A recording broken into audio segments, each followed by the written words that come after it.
श्री रविचंद्र वद्दीराजू।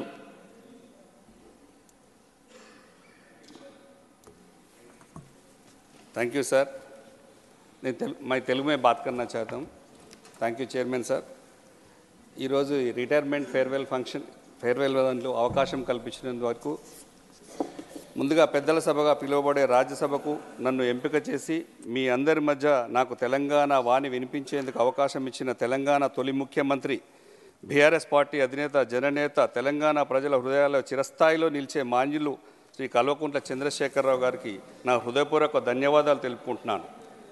రాష్ట్ర సాధన ద్వారా తెలంగాణ ప్రజల ఆకాంక్షలను అద్దం పడుతూ వారి కలలను నిజం చేస్తూ మున్నెన్నడూ లేని రీతిలో అభివృద్ధి సంక్షేమాన్ని చేపట్టి సంపద సృష్టించి తెలంగాణ ప్రజల జీవితాల్లో సంతోషాన్ని నింపి గుణాత్మక మార్పుకు దోహదం చేసి దేశానికే ఆదర్శవంతమైన పాలన అందించిన ఘనత తెలంగాణ తొలి ముఖ్యమంత్రిగా కేసీఆర్ గారికే దక్కింది.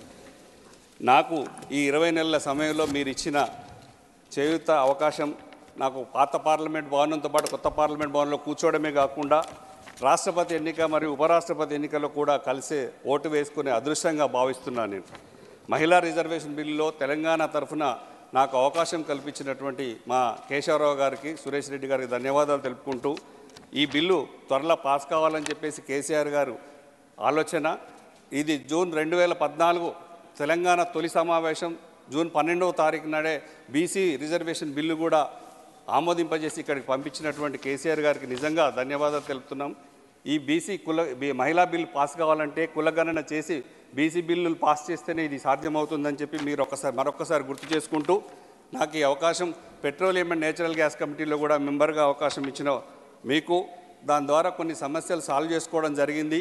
అందుకు చాలా చైర్మన్ రమేష్ వీధూరి గారికి సహచర మెంబర్స్ అందరికీ ధన్యవాదాలు తెలుపుకుంటూ రీఆర్గనైజేషన్ యాక్ట్లో పెట్టినటువంటి 10 ఏళ్ల నుంచి తీరకున్నా చివరిగా ఈ సమయంలోనైనా తీరినటువంటి సమ్మక్క సార్లక గిరిజన యూనివర్సిటీ తెలంగాణకు మీ ద్వారా సాధించినందుకు, ఇందులో భాగస్వామ్యం అయినందుకు ధన్యవాదాలు తెలుపుకుంటూ ముఖ్యంగా రాష్ట్ర విభజన సమయంలో ఇచ్చిన హామీలు అనేకంగా పెండింగ్ ఉన్నాయి, వాటిని ముందుకు తీసుకెళ్లాలని మరొకసారి ఏదైనా ఒక ప్రాజెక్టుకైనా జాతీయ హోదా కల్పించాలని కోరుకుంటూ railway coach factory and Bayyaram ఉక్కు ఫ్యాక్టరీలను కూడా నెరవేర్చాలని గౌరవ ప్రధానమంత్రి నరేంద్ర మోడీ గారికి ఇతర ప్రభుత్వ పెద్దలకు వినమ్రంగా విజ్ఞప్తి చేస్తూ దేశంలోని అత్యంత వేగంగా అభివృద్ధి చెందుతున్న రాష్ట్రాల్లో తెలంగాణ రాష్ట్రం ముందు వరుసలో ఉంది.